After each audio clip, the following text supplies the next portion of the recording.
Welcome back to Hamstermind, where we're on the road to acquiring the 56 Scarabs that are apparently in this game. Currently, we're on 51 and just over 200% of progress. To get back to where we're getting the lightest Scarab section, I must don my 50 Scarab outfit and use it to return to Sharon's secret chamber, guarded by all of the dogs.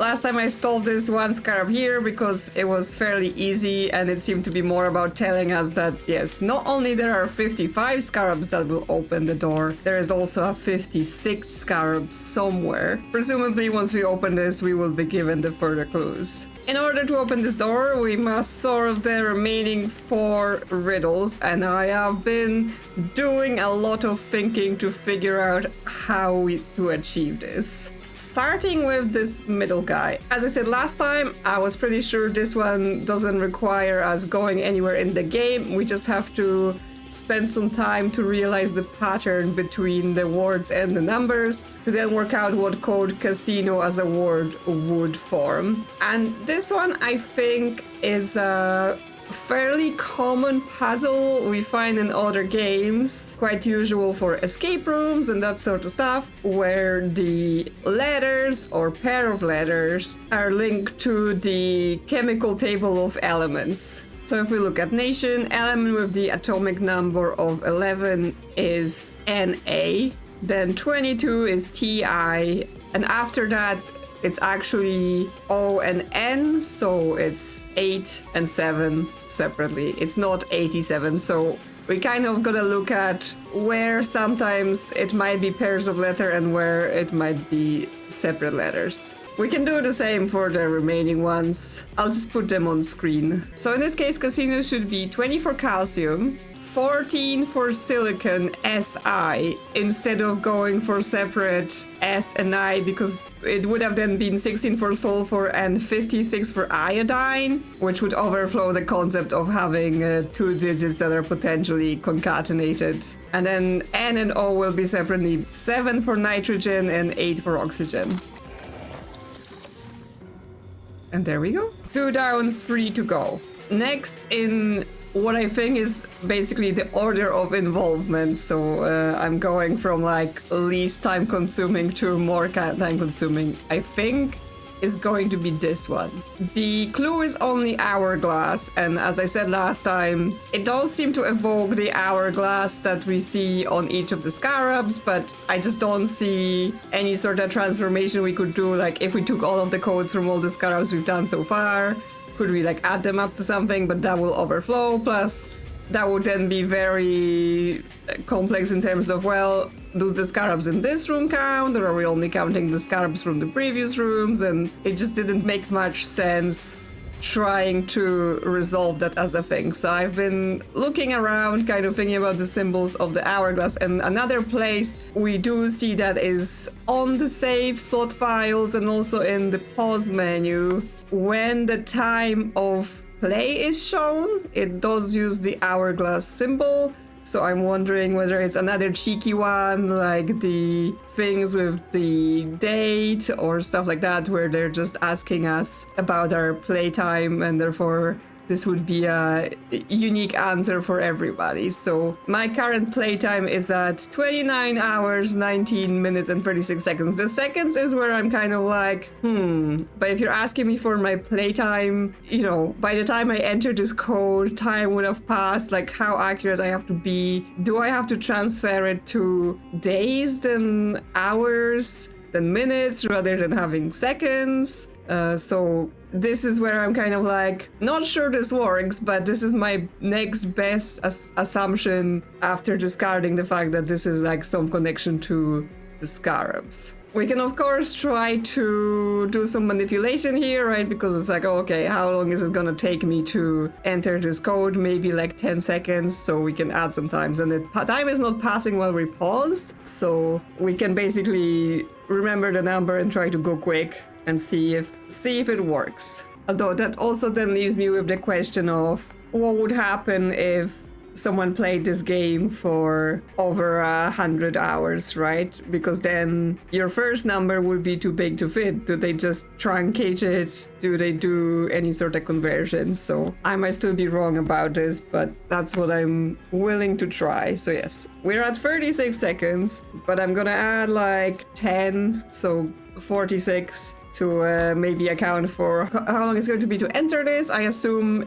it would count at the moment of like us accepting the code rather than how long the hourglass takes to then process the code, because they do that so you don't guess all of the answers, try to brute force all of the answers. So let's give it a try.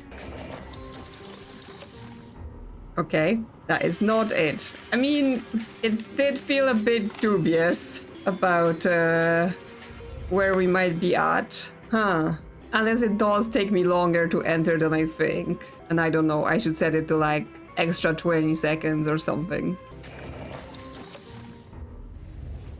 No, now I went too far because I entered 30 and it's only 23 seconds past. Can I just re-enter it and see if it then pops in? Okay. Wow, that's extremely accurate. I was wondering about the seconds, like, what do you want me to do here? Considering, yes, it takes time to enter the code, it takes time to wait for the thing. But I guess, yes, you can kind of play with it where you enter a time, maybe a bit ahead, and then just spam until it hits. Again, this is entering a bit of a... I'm not sure how I feel about that category, right? Because from all the information around the game, that seemed like the right answer in terms of that's the only other thing marked with the hourglass around the game. So that's how I was like, I think this is what I should start trying. But again, not really like a logical puzzle, more of a, oh yeah, let's just mess around. Well, now we move on to the two most involved thing in this room, I presume. So, the tunic box. It only shows the tunic portrait, what I assume is the tunic portrait, but it very much has to be, right? I don't see anything else this could possibly be. Just a random fox, how would that help? I previously tried the tunic release date. It was not that easy. Pretty sure tunic does not have a birthday for us to enter. So I've been looking into my old notes from Tunic and what from Tunic could possibly form a 6-digit code. I'm about to say some spoilery things for Tunic, so if you haven't played the game but you want to, then I'm gonna put a time code at the bottom for you to skip to basically just after I open the chest, so you don't have to hear the spoilers. Now that people had the chance to run away from the spoilers, the Tunic secret codes don't really rely on numbers. They rely on directional inputs. There is certain number-based things where we're dealing with page numbers, however, they are usually in much larger groups, right? There isn't like a group of 3 page numbers. They are the trophy collection numbers, there's quite a few of them, and then of course the golden path page numbers, which there are also a lot of, so they wouldn't fit into here. Like if we added them, it would overflow the entire thing. So I've been again looking through all of my screenshots of the instruction manual, all that stuff, trying to work it out and see number patterns. But over time I came to the thought that, well, yes, the way you solve the Tunic puzzles is directional inputs. But if you think about the controls for this game, the way you solve the codes on those scarabs are also directional inputs, right? You go left and right to change digit, and then up and down in order to change the value of that position. And therefore, it is possible to enter a Tunic code into the scarab. Now, the only remaining question is then, which Tunic code should we enter into the scarab? Because there are a bunch. But the obvious thought here is that there is the one path in Tunic that is the culmination of everything and could be used as the answer. Again, feels like quite a reach for the puzzle here, because that means it involves basically solving almost everything in Tunic in order to have that information by yourself, right? Obviously, you could have just looked it up and know that that things exist. But then this section did say that this is puzzles where you need information from outside, and it could be hard, and you may need help and all the stuff like that. So considering everything so far, I'm just willing to accept that they might have done this, that they may have put the golden path combination as the code for this scarab. One thing that I was kind of like, where this may fall apart is, oh, but if we're on an edge and then it asks us to go towards the edge, then how is this gonna work? But this thing actually has wraparound, so if we go left from the first digit, we wrap around to the last digit. So there isn't even boundary issues, right? We can go around the whole section all at once. With that entire explanation, the golden path is 100 individual inputs, so mistakes could be made, but I am going to attempt it. I do still have my original notes with the golden path drawn with the direction for it, so it's all coming back. I assume we start from the first digit as well, because otherwise how would we even know what to do? But yes, in that in mind, we go.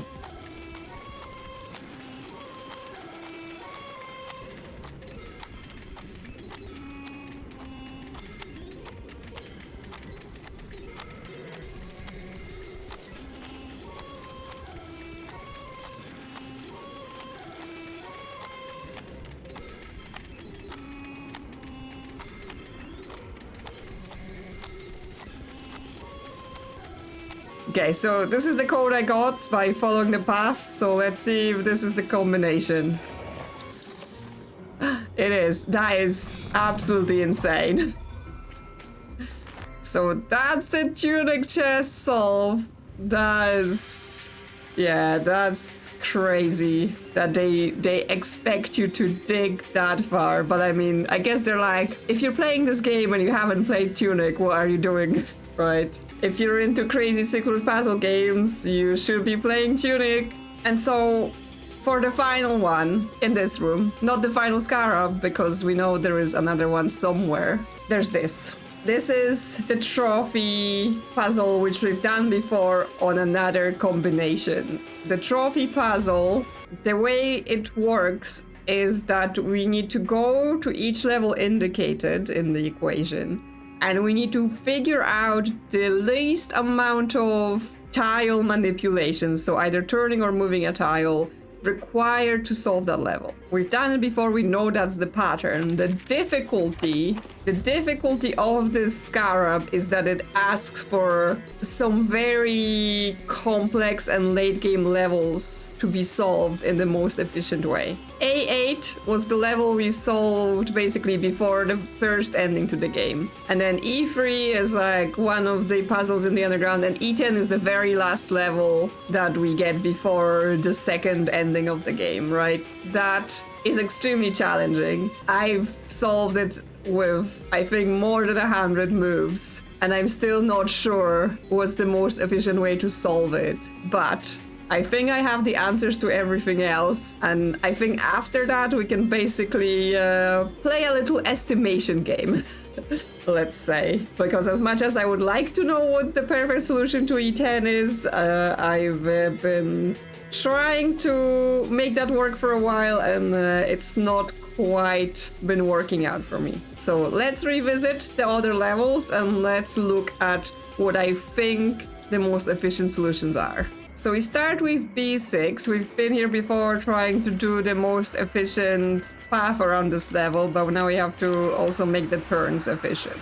So we're gonna start with taking the box to where it needs to be. So we need to put it into here and do one turn, then second turn to return. 3 to collect this light.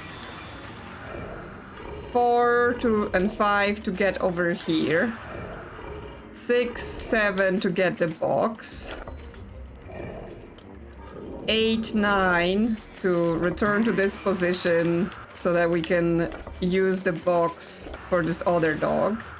And then 10 to collect the second light. So I think 10 is the answer here. Of course, there could be manipulations, right? If we wore our invisible outfit, then we wouldn't need to avoid the dogs, but I presume that's not what they're asking, right? They're asking for a normal solution, not additional tricks. So this is probably the easiest one of the lot.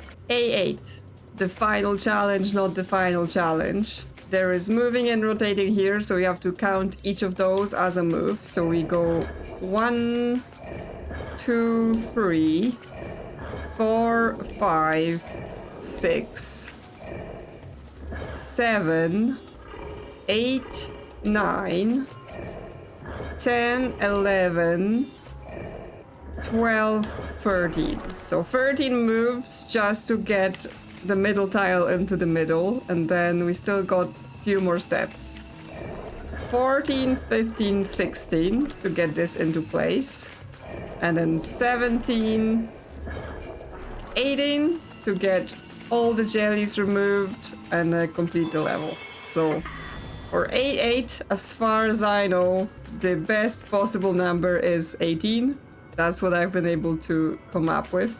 E3, the first one of the basement levels in this code, and in my original solve, this level was very hard for me because there is a lot of manipulation to do with switching between being in the middle or being in the corner, just using this one tile here. So it got a bit confusing, but here's what I came up with for solving this as efficiently as I could. 1, 2, 3, just to prep that top corner. Then 4, 5, 6, 7, 8 gets us the first light. 9, 10, 11, 12, and then 13 gets us the 2 final lights, and I think that is the most efficient one here. 13 moves. So E10, the very final level. I don't actually have a solution for this one, I'm sorry to say, but I have some assumptions that can maybe help us estimate the answer as best we can. So what I know about this level is that we have to move a couple tiles. It's the one top middle needs to move one slot to the left, and then the middle tile needs to move one up. So each of them is moving once, so that's already 2 guaranteed moves. So it's basically we have to go through here, move this tile, and then we need to move this tile. Then almost every other tile needs to also be rotated twice, except this one here and the one at the bottom below. They each only need 1 move in order to be in their final position, which means at minimum we need to make 14 turns in order to solve this level. And this is where I think the whole clever movement comes about, where there's probably a very smart way to do it so that you can go around and somehow get all of those things rotated in one go, so that then you end up going through here and getting to the exit. However, I've been unable to find the exact right combination of those things so that I do the required moves and then I still end up exiting, because in this level, unlike everywhere else where you can collect your lights and just leave, even if you need to break the combination, here you do have to exit with all the lasers being where they need to be, because the jellies needed to be all removed for you to progress. So that's the difference here, right? You have to leave with the level intact.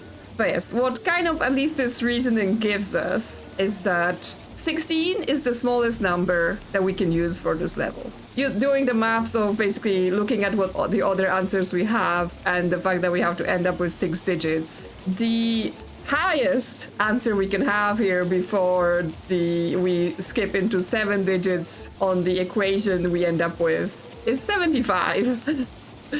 So that would be quite a few numbers to go through just to figure out what the answer is by entering every single code. But considering this game, considering the answers to all the other levels that we did go through, I don't think the answer is going to be more than 30, to be honest. So it's not too many things to try. I know it would have been a lot more satisfying if I could have came up with the most efficient solution and shown it to you here, but I think this level has me at my limit.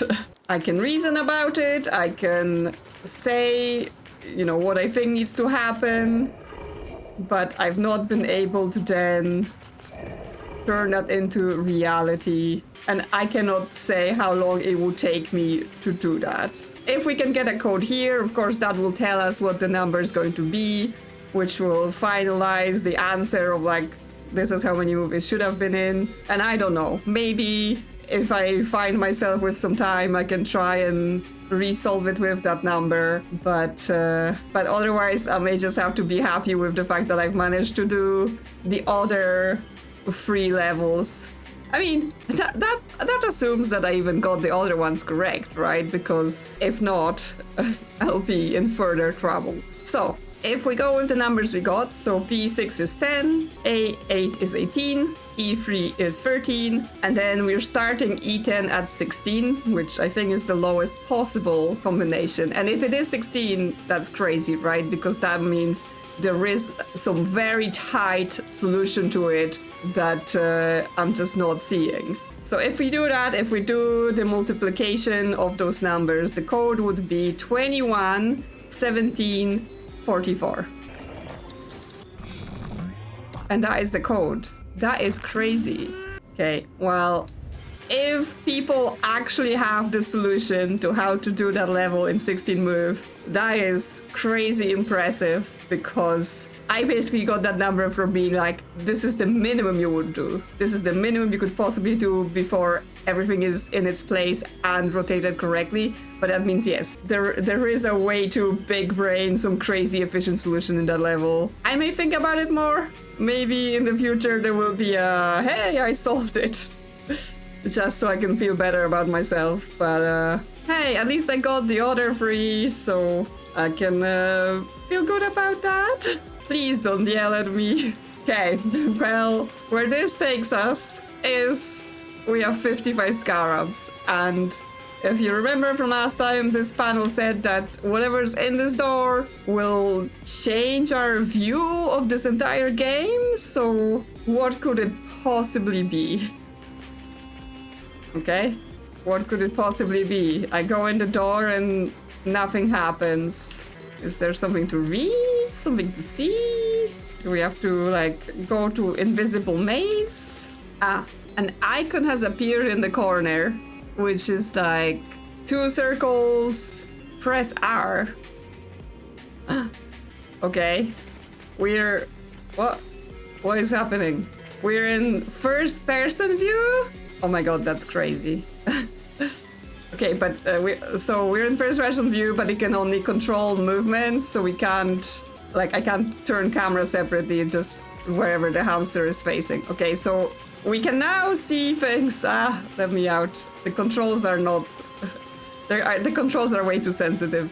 So there isn't actually anything in that room then. The only thing about it is that it unlocks this control once we enter it. I mean, it definitely does change our perspective, but then what are we doing with this? What are we doing with the fact that we can see in first person? Because obviously, again, it's not for no reason. Ah, well.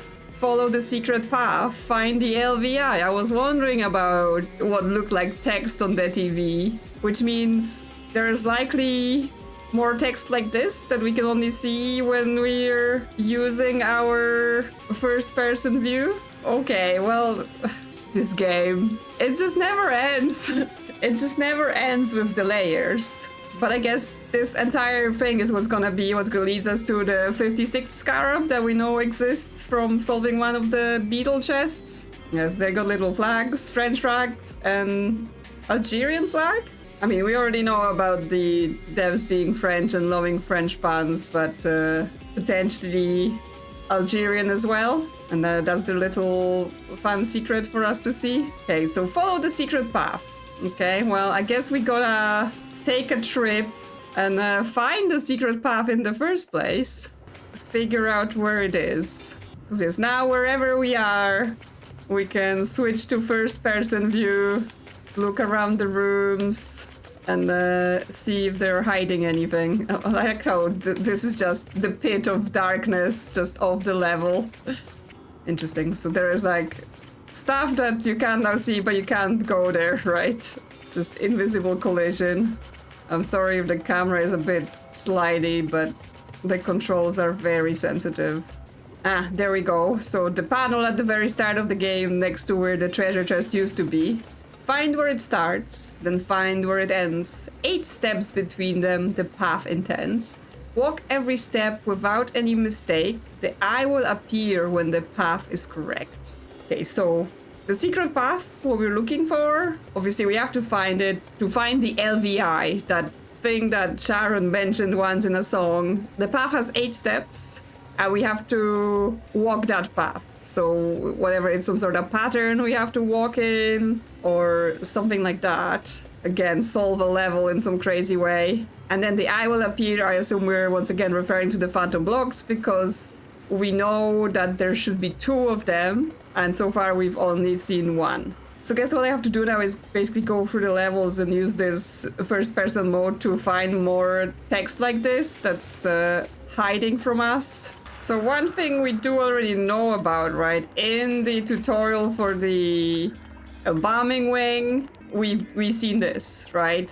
The little text about the LVI, and yes, the LVI is here, written on the wall. So I assume this might be the end of it, if it says if this entire thing is supposed to lead to the LVI.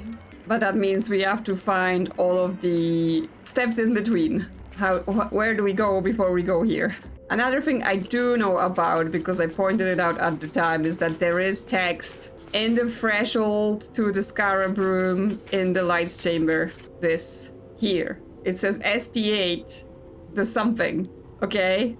So it is a clue, I assume, because it says SP secret path. But then this is covered.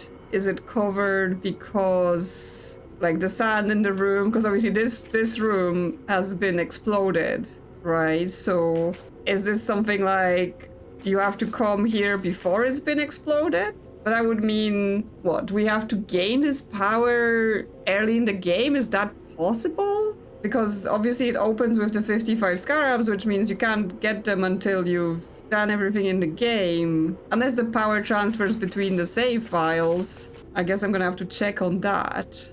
Additional interesting thought, because there's been some talk about level names. The dev's been in the comments teasing about level names, because I did make some comments about certain names being like, oh yeah, that had a second meaning, a hidden meaning or something. One of the names I have previously questioned is D1, welcome to space, but both the S and the P are capital. And we saw the clue in the Lightroom being like SP8. So is welcome to space a clue? Will we find something here? Ah, I already see some text floating in the air, or floating in space. The SP start here. Okay, yes. So welcome to space means the start of the secret path, but it's not, so far it's not giving us a go from here to here, right? I'm not getting any clues like, from this place, go to this place. Because that's what I was expecting from the secret path, being some sort of clues of like, go over there, something. But right now it's just told me, this is where it starts, this is where it ends, and then SP8 just being covered up, so I'm not sure what it was saying. Okay, so how do I find more clues? Yes, I do want to check that Lightroom in non-destroyed version, but that requires me to like do extra work, because you can't just go there in a new save, right? You have to actually go through all of the levels up to that. So I guess I'm gonna just recheck like bunch of rooms along the way, see if there's anything there. So yes, the edges of the puzzles, they do have eyes on them, but the eyes are generally turned to the side of the puzzle. So they then don't work as the phantom block, right? They just are normal blocks. So I wonder if like one of them will turn, or will a new block appear somewhere when we solve all of this situation. So this is A1, but I've not found any secret text here. But in A2, we have SP1. So secret path step 1, redacted, now after. Okay, cool.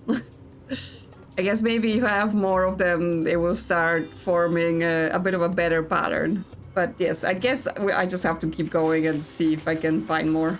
Okay, another one in A6. Again on the back of the stairs, so that might be somewhat of a pattern of where to look. In the pyramid, you will find every clue to follow the path and guide you through.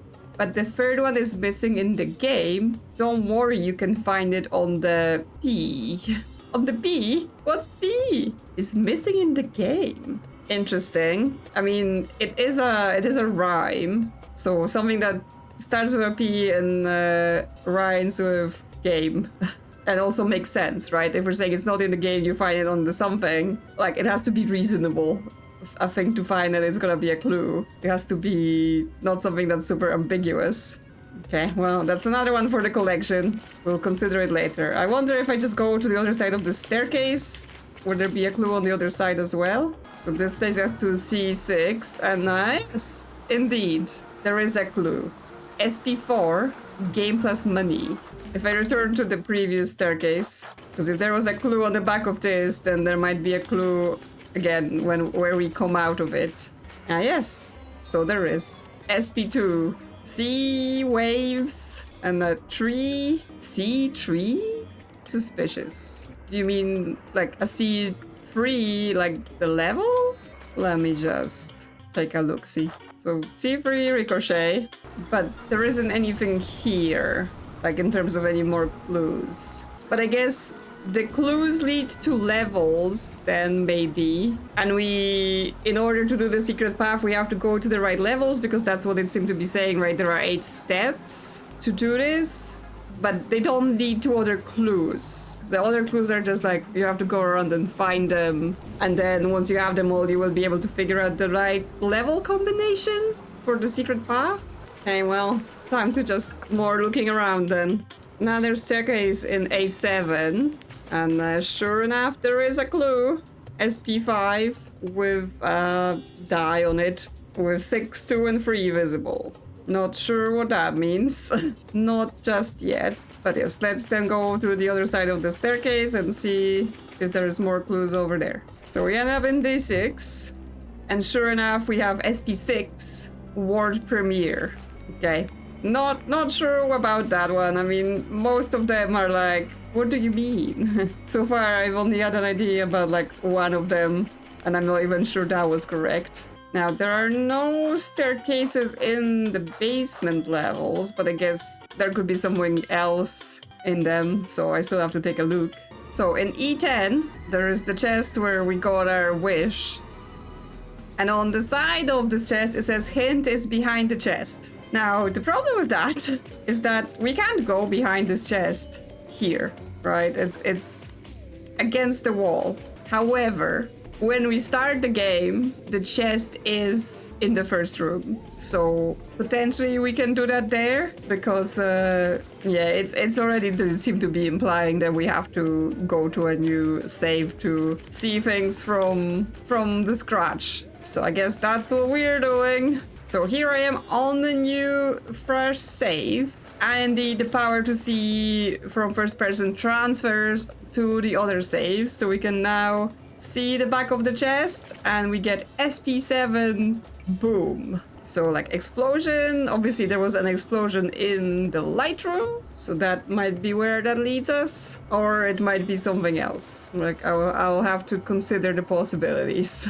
So I think I now have 7 clues, and I know where the SP8 label is, right, in the light room, but it's covered up in my other save, and I'm pretty sure when we start a new game, we can't immediately go there. Like, we have to actually descend solving the levels.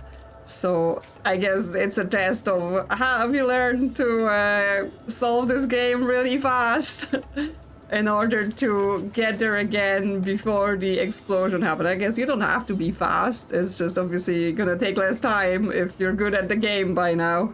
But it's not something I'm gonna make you watch, even though it probably would be faster than my original recordings of the levels. So I will just have to do it by myself, and I will see you on the other side. Welcome back to the Lightroom, where we are now here before everything has been destroyed. So let's see what we can see. So we see SP8, the only castle where the king can hide. So yes, they were so obscured otherwise, so we had to do this again, which honestly, once you've gone through everything in this game, getting to here is like not that bad. It's just time consuming. So some people may be like, yeah, I don't wanna do that. I don't wanna play all of those things again, which is fair enough. But that's all of our clues. While I've been getting through this, I've also been doing a bunch of thinking about what things can mean, and starting a new save of the game also reminded me of another thing, which is that this game has an intro cutscene. I did include only fragments of it in my very first video about the game because it is quite long and it's also in French. So I was worried, like, you know, for YouTube purposes that may not be the best. But one of the things that is in that cutscene is a plane, which is a word that starts with a P and kind of rhymes with game. And yes, on that plane in this cutscene, there is a piece of writing that says SP3 E5, which, yes, such a cheeky thing in this kind of games to shove a clue for an endgame puzzle in your face at the very start. Very, very fun. Very good job, devs. And that then further leads me towards what we're looking for here is level codes, level names, right? So from the clues we have, if we order them and everything, which I think most of them I even found in order other than this 8th one because I knew it was already there. We have D1, the level is called the SP starts here. So I assume that's the start of the path. They're quite explicit about this. Then clue number 1 is the one that says something now after. So I think the word we could insert into the gap is before, which sounds like before the level. Next we had the C3, which I've already kind of assumed C3 the level. Didn't lead me to anything there, but I assume it's only because it works as part of the whole path, right? It wasn't a that's where the next clue is, it's that's where the next piece of the path is. Then yes, we have the SP3 E5, that's just given to us in the cutscene. There is no further puzzle here, right? The puzzle was figuring out that this clue is hidden in that cutscene in the first place. After that, we've got game plus money equals. That one feels a bit more out there, but as far as games are concerned, there is the concept of like AAA games being the games with the big budgets and all that stuff, which potentially could lead us to A3 in this case. Next we have the 6-sided die with the numbers 6, 3, and 2 visible on them. Now die could be of course for D, but then 6, 3, and 2, like if we added them together, that's too many. There isn't a D11 level, so that's too far. But a 6-sided die can also be called a D6. You wouldn't do that normally, but obviously if you're in like role-playing tabletop games, you start introducing various odd-sided die, so that one would then be a D6. So that sounds like a possibility. Next clue we have is world premiere. I've been wondering about it for a while, whether this is another movie reference or something like that. But then what movie, right? Are we back to the whole Indiana Jones situation? But how would that give us a level? again, I've been looking through all of the various names of them as well, right? Because they might have meaning of some sort, but again, I didn't see anything in the names that could like be a movie reference or anything like that in order to be like, oh, okay, this one is a movie reference and we're talking about world premieres, so that might be it. So my other outside of the box sort of thinking about here is that if we're thinking about games and the kind of use of world premiere, generally we would see that on various like expos, award shows, right, where they show lots of trailers and like go, oh yeah, world premiere of this game or that game. Now most recently that's obviously at the Game Awards, because that's the kind of big show that's out there now, but the Game Awards doesn't add up to any level code. But if we go back in time a little bit, because that show no longer exists, there used to, of course, be E3, the big game expo. I think they did world premieres on that one as well, so that is a level code, so I think that's potentially where that goes. Now, the next clue says boom. For boom, I have two potential things that might fit in here. First of all, I think it might be the lights chamber, because it does have a designation of A9, so it still counts as a level in the game, and it is a level that explodes, so that's a possibility. Second potential thing is that it's C4, of course, C4 explosive commonly associated with that, so either of those may work, so it's either A9 or C4. And then we have this final clue we had from the lights chamber, that the only castle where the king can hide. Now, the idea I have for that, and I would have never came up with that other than if it wasn't for another game that I will now not name because it is again a spoiler, but it taught me about the concept of castling in chess, where it is a move where you can basically sort of hide your king. So because this game has had references to other games and stuff like that, it feels that it might be a reference to that other game, because it was a puzzle that has definitely stumped many people, and many people have been like, what is this all about? So it might be a bit of a reference there.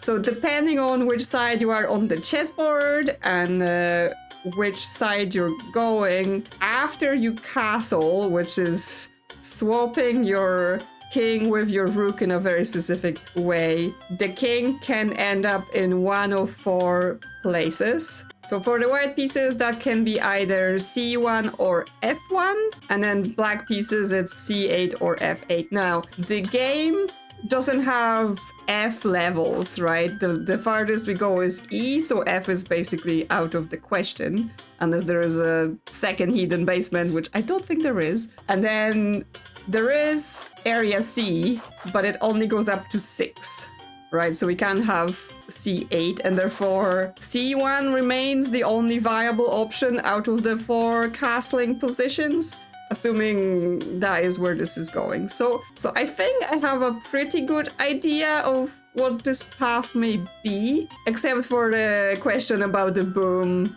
And of course, like, as always, I've made some assumptions. Whether I'm right or not will remain to be seen. So I will run through my options, but probably just leave the one that works, because I think all this does is we're gonna be going, basically taking the elevator from level to level and seeing what happens. Oh, and where we have to finish, right? Because that last one takes us to C1, but that's not the end. I think where we have to finish is the Tutorial B Embalming Wing, because that's where we saw the text that says the LVI is here. That's where we're supposed to go when the path is complete. So we start with D1 because it's called Welcome to SP Ace, and also there is a thing that says the SP starts here.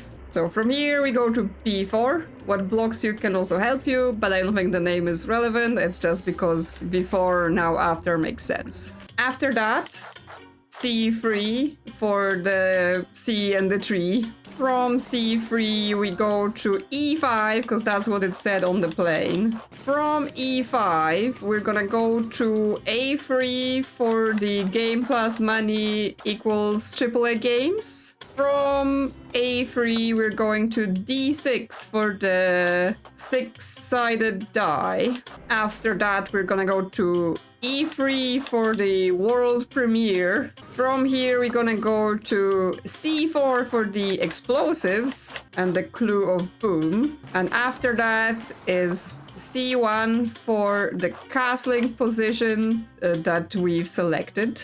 And finally, we go to the tutorial for B, where it says the LVI is here. And did that do anything here? Because yes, the LVI is here. It's been confirmed. The game says so. Oh, okay. There is an eye now. There is an eye phantom block now at the bottom of this. I assume normally it wasn't. I'm pretty sure I checked. So this is new. There we go. A new room. That yes, this opens if you have 55 Scarabs, which is like, you would basically have to cheat to get there without the 55 Scarabs, right? Because you wouldn't be able to look around without them. Which means, yes, they basically force you to make sure you've solved everything. Anyway, and then we have a Scarab that says LVI. And we have to enter a code into the LVI. So we're not done. It isn't just that, oh, get in there and there is the 56 Scarab. There is still another code. Can we look around in here? Is there anything like on the walls? Ah, well then. So we've got Venn diagram of colors, which gives us XXX plus XXX. And then we have this grid of letters, numbers, letters and numbers. One of them is constantly changing. So there is one final puzzle to solve in here. Now, the elements in the grids have colors assigned to them. So I assume they somehow link to the colors on the other side because the colors there have values assigned, right? So red is 3, blue is 5, yellow is 7. So then maybe we can say that green is 5 and 7. Although, yes, is it adding or is it once again concatenating? I would think maybe it's adding because otherwise we'd be like, which one goes first? So then green would have a value of 12. And purple would be 8 and orange would be 10. Black would be everything, so 15. But then we have to, yeah, somehow take that from why are the different square values colored a certain way. Like, we can probably get information from the one that's changing, right? As it's going through values, it changes to different colors. So that's probably like the clue we have to work out. How does that go from a value to a color? And then how do we transpose it into a 6-digit code? So honestly, while I have some inklings about where those things here might be linked, I don't yet see how to achieve a solution. So I don't know how long it's going to take me to solve it, if I ever will. This seems to be the absolute end game of this game, and I assume it's intended for a community solve because they've previously mentioned that, you know, what's beyond that previous room was already intended for community solves. But honestly, those Scarab puzzles in there turn out to be pretty doable. It just needed a little bit of extra knowledge and extra time. The secret path as well, like, yes, there was some ambiguity and had to do some out of the box thinking, but it didn't take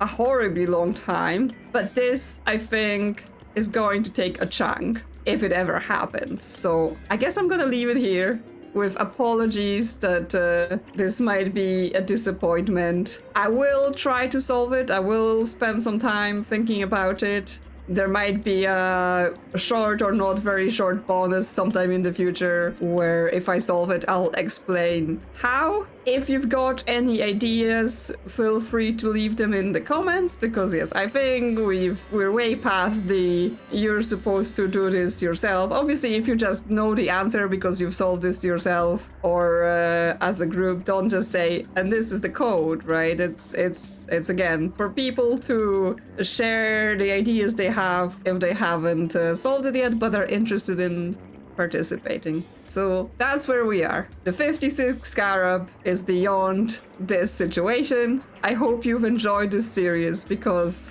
it has really gone places. Like, I started this game thinking, it's a cute little puzzle game with the whole tile turning, going through things. Then it started to have the little bit of extra things, right? Side rooms, the language panels, right? It was developing nicely. And then it's kind of just spiraled and spiraled further into the rabbit hole until, yes, we were doing additional secret Scarab rooms and we were doing the secret path. And now this is what stands before us. So great job, devs. This has really captured me as a puzzle game, and it's definitely up there with various other things I've played that have been real brain worms of like me just every time feeling I want to solve more, I want to see what's next. So definitely amazing job. I still expect all of the follow-up games that are happening in all of those follow-up buildings that we've created in the final cutscene. I hope you're working on all of them and you will have a steady release schedule for all of us who want to see more of your games. And other than that, I will see you next time in another game. Maybe in this game if I can solve it. But I hope you've enjoyed this one. And if you did, consider liking or subscribing. Thank you to channel members for supporting the channel. And I will see you soon on another adventure.